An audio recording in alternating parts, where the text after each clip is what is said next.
So, if you take a 40-pound 5-year-old, right, and they launch themselves off a standard living room couch, Yeah, which they all do. which they all do, that actually generates enough concentrated kinetic energy to completely crack a hardwood frame. A frame that's, rated for a 250-pound adult just resting statically. It's wild, yeah. Right. Kids aren't just misbehaving when they use the sofa as a launch pad. They're unknowingly applying this targeted dynamic physics to our living rooms. And honestly, for generations, interior design has just completely failed to accommodate that reality. It really has. I mean, we build these beautiful, highly static spaces, put these incredibly energetic kids inside them, and then we just act surprised when the environment suffers. Right, exactly. The traditional response is simply yelling at them to stop jumping, which, that fights a biological imperative rather than actually designing around it. Which brings us to the core mission of this deep dive. And by the way, welcome to episode 7 of the Spring and Stitch series. So today we are looking at a functional solution to this exact physics problem you're facing at home. Yes. We're using this really fascinating 2026 guide by Judith Chandler Moses. It's titled Best Trampoline Ottomans for Kids: Safe Indoor Play.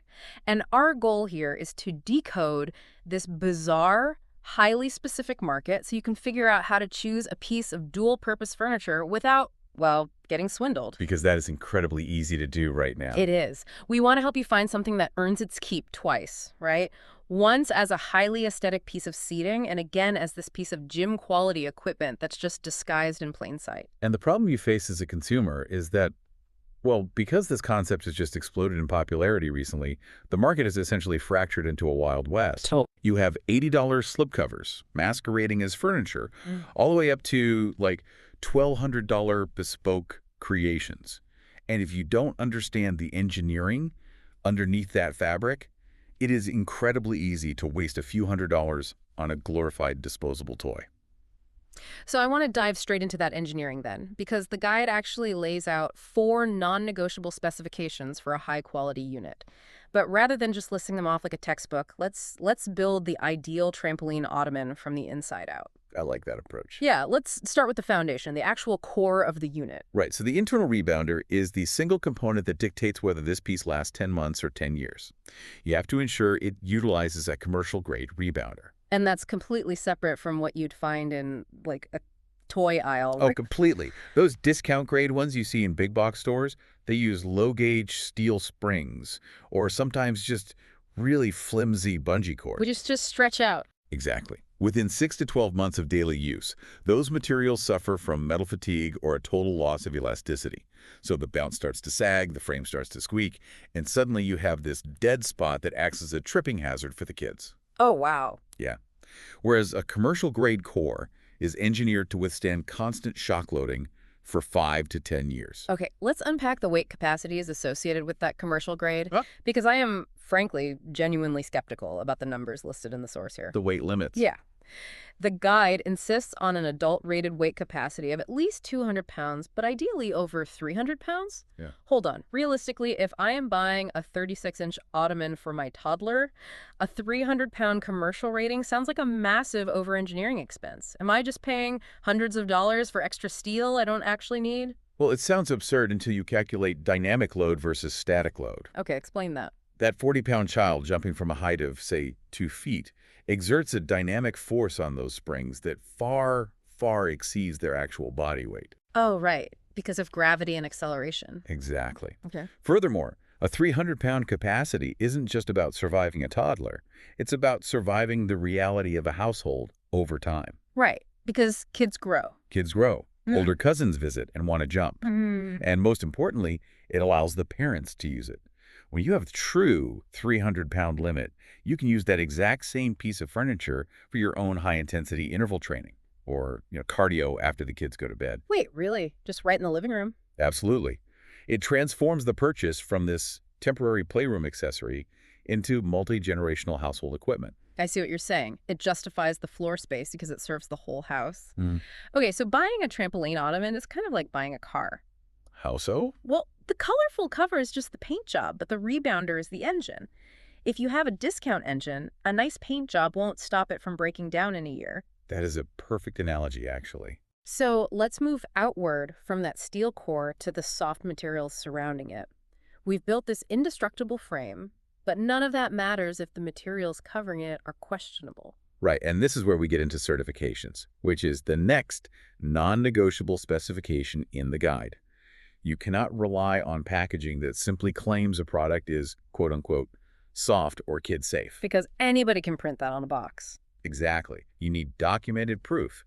The guide explicitly mandates looking for Certipure U.S. certified foam, OECOTEX Standard 100 certified fabric, and general CPSIA compliance. Let's explain why that testing actually matters in a practical sense, because I think people hear the word certifications and just assume it's regulatory red tape. Like, what actually happens if I buy a cheap unit with uncertified foam? Uncertified foam is notorious for off-gassing volatile organic compounds, VOCs. Oh, the chemical smell. Right. But think about the mechanics of a trampoline. When you place a cheap unit in a warm enclosed playroom and a child starts jumping on it, they are physically compressing and decompressing that foam like a bellows. So they are forcefully expelling those trapped VOC gases into the air, right at their breathing level. That's terrifying. It is. Certipure US guarantees the foam is manufactured without ozone depleters, heavy metals, or certain flame retardants that have been linked to health issues. Okay, and what about the OECOTEX one? Similarly, the OECOTEX Standard 100 certification means independent laboratories have physically tested every single thread, zipper, and dye in that fabric to ensure it is completely free of harmful substances. That makes total sense. Now, regarding the fabric itself, the source lists fully removable, machine-washable covers as a strict requirement. Obviously, kids spilled juice, but is that the only reason? I mean, can't I just spot clean a heavy canvas cover? Spot cleaning is completely insufficient for the mechanical longevity of the fabric. Really? Where? Because when kids jump on this unit day after day, they are transferring microscopic dirt, sand, and silica crystals from their socks or bare feet right into the weave of the upholstery. Oh, I didn't even think about that. Yeah, and if you cannot completely remove that cover and run it through a washing machine, those microscopic crystals remain trapped. Every time someone sits or bounces, those crystals act like thousands of tiny razor blades, literally slicing the microscopic fibers of the fabric. That is a fascinating visual. Right. Washability isn't just about removing a chocolate stain. It's about physically removing the abrasive elements that cause upholstery to tear and age out prematurely. You're washing out the sandpaper, essentially. Exactly. Okay, so assembling this non-toxic, commercially rated, washable bouncing skyscraper is clearly going to cost more than a standard footrest. How does this translate to the actual market landscape? Like, who is actually selling these and what should we expect to spend? The cost of that premium engineering has effectively split the market into three distinct avenues. Let's start with the tier that actually meets all the specifications we just discussed. The premium, purpose-built models. Okay. The source highlights spring and stitch as the prime example here. Specifically, their models, the hopper and the bounder. And the pricing for this tier sits in what the author calls the quality sweet spot, right? Usually between $500 and $900. Yes. Though fully bespoke, handcrafted versions can exceed $1,200 easily. Wow. But that pricing reflects domestic, made-to-order manufacturing and those heavy-duty commercial-grade cores. The hopper, for instance, is their 36-inch model. It's purpose-built to fit proportionally in shared living spaces. Right. And the bounder is slightly larger, accommodating more rigorous adult use while still serving the kids. The entire philosophy behind the spring and stitch approach is that you shouldn't have to banish active play to a basement because the equipment looks like a neon plastic toy. Yeah, they're designed with high-end interior aesthetics in mind. But let's say someone is looking at that price tag and wants a cheaper alternative. The guide mentions a DIY cover route for around $80. What's the deal with that? So the DIY option involves buying a tailored upholstered slipcover to just put over a mini trampoline you already own. It's an entry-level aesthetic fix. Right. However, the guide includes a severe warning regarding this method. The final product is strictly bound by the quality of your underlying trampoline. It's like putting a tuxedo on a crumbling skeleton. Exactly. If your existing trampoline has a discount rebounder with squeaking springs and no weight capacity, an $80 velvet cover isn't going to fix the mechanical failure waiting to happen. No, it just hides it. Which brings us to the middle ground, where I think the vast majority of consumers probably get trapped. The big box generic models. Yeah. These typically float in the $200 to $400 range. Mass market retailers are aggressively entering this space, but the engineering is wildly inconsistent. I can imagine. You will frequently find unpublished weight ratings, uneven construction, and a total absence of those crucial material certifications we talked about. I want to talk about the marketing used in this specific tier, because the source has an entire section on what to skip, and it calls out a practice that is just incredibly frustrating for parents. Oh, the greenwash. Yes. It warns parents against buying units that feature terms like eco-friendly or natural in bold letters without actually providing a named certification like OEcoTex. Why is that vagueness such a massive red flag? Because it is textbook greenwashing. Terms like eco-friendly are entirely unregulated marketing buzzwords. So they mean nothing. Absolutely nothing. A manufacturer can print that on a box simply because the cardboard packaging is recyclable, completely ignoring the toxic dyes used in the fabric inside. That is so deceptive. A genuine certification requires a company to submit their products to rigorous third-party laboratory testing, and they have to pay for that privilege. When a big box brand relies on vague buzzwords instead of a name certification, it almost always means they refuse to pay for the independent testing, or they secretly knew their chemical components would fail the lab test. It's just an illusion of safety. So, assuming a listener decides to skip the greenwash knockoffs and invest in a certified premium piece like a spring and stitch model, how do they actually integrate this into their floor plan? Picking the wrong size seems like a recipe for a cramped room or, a piece of furniture that never gets used. The spatial guidance in the source material is very precise. It's categorized by diameter. We can start with the 36-inch diameter, which corresponds to the hopper. Okay. This size is optimal for children ages 2 to 8, and it's strictly designed for a single user at a time. The guide noted something really interesting about that 36-inch size. It creates a physical boundary that naturally forces younger kids to stay centered while bouncing. Yes, exactly. Like a massive jumping surface might encourage a toddler to wander toward the edge and lose their balance, but the compact size actually aids their proprioception. It acts as an automatic centering mechanism. Moving up, the 40-inch diameter is recommended for kids 5 and older, and for families where multiple people will use it throughout the day. This is also the threshold where adult cardio workouts start to feel comfortable rather than restricted. Finally, the 44-inch diameter is best if an adult is the primary user, with kids using it secondarily. But you have to be prepared to sacrifice a significant amount of floor space for that footprint. And speaking of that footprint, let's detail the placement rules, because they dictate more than just aesthetics. You cannot just shove this into a corner. No, definitely not. The guide mandates 3 feet of clearance on all sides of the ottoman, plus 3 feet of overhead clearance. And that overhead clearance is often overlooked until it's too late. The article explicitly warns against placing the unit under ceiling fans, pendant lights, or low-hanging decor. Yikes. Yeah, ceiling fans. Because the ottoman blends into the room as normal furniture, parents easily forget that a child is going to be dynamically launching themselves 2 feet into the air from its surface. Let's discuss flooring, because the physics here totally challenged my assumptions. My instinct would be to place this on a thick rug, to give the kids extra padding if they tumble. But the guide specifically warns against rugs. It does. It states that hardwood or tile is actually safer, provided the ottoman has a non-slip rubber base. Why does a rug make it dangerous? It comes down to the lateral transfer of kinetic energy. Okay, unpack that. When a child jumps, the force doesn't merely go straight down into the springs. It radiates diagonally down through the legs of the frame into the floor. If the ottoman is sitting on a rug, especially one without a heavy-duty anchored rug pad, that diagonal force turns the entire rug into a skateboard. Oh, wow. The kinetic energy causes the rug to slide rapidly across the hardwood beneath it, taking the ottoman and the child with it. A non-slip rubber base secured directly to a hard, stationary floor provides a vastly superior anchor point. That lateral energy transfer is a brilliant detail to consider. Another detail I found fascinating is a built-in safety feature regarding the visual design of the premium covers. Visual cues. Yeah. The guide highlights models where the jumping surface is a bright, highly contrasting color compared to the outer furniture upholstery. It is an excellent example of behavioral design. Mm. When you remove the top lid to convert it from an ottoman into a trampoline, that bright interior color is exposed. It acts as a permanent, non-verbal traffic light for the kids.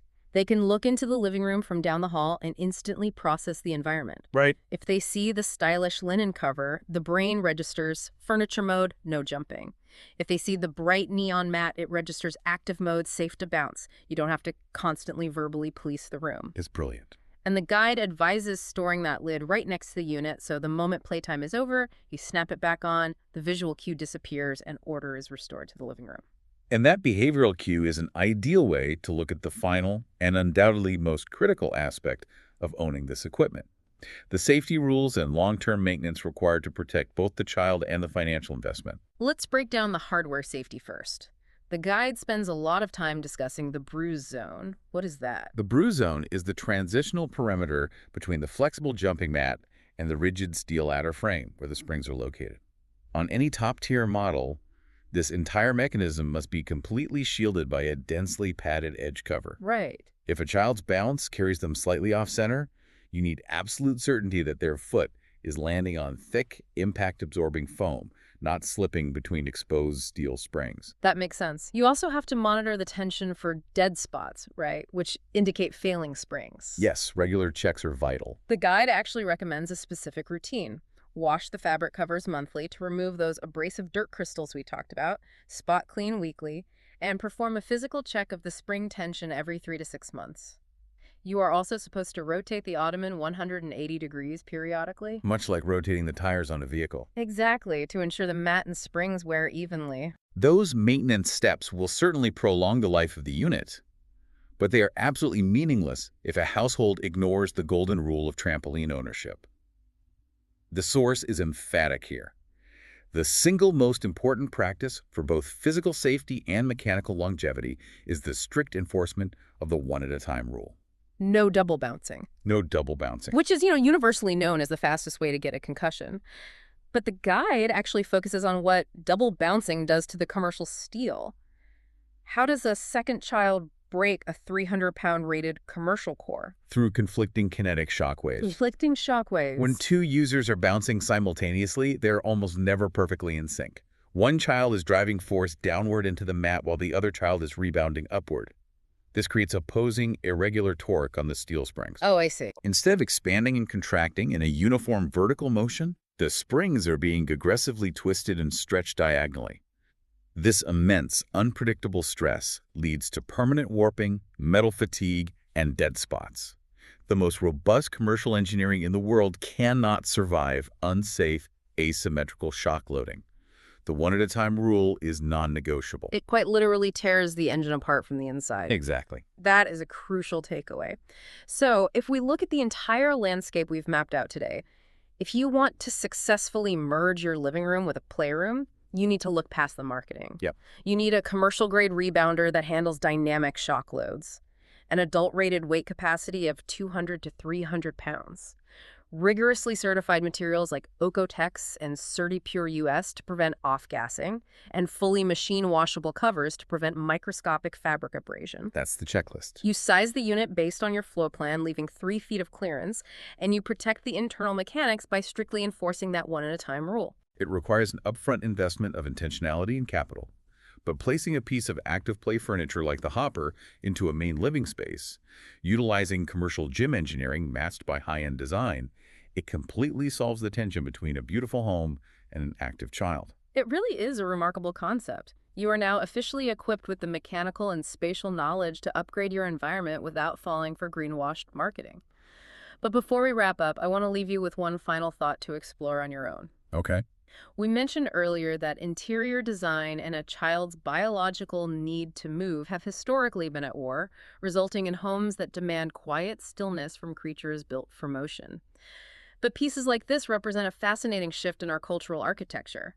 What happens to the daily emotional dynamic of a family when, instead of constantly fighting a child's instinct to jump, we intentionally design our most beautiful central living spaces to invite that exact energy in?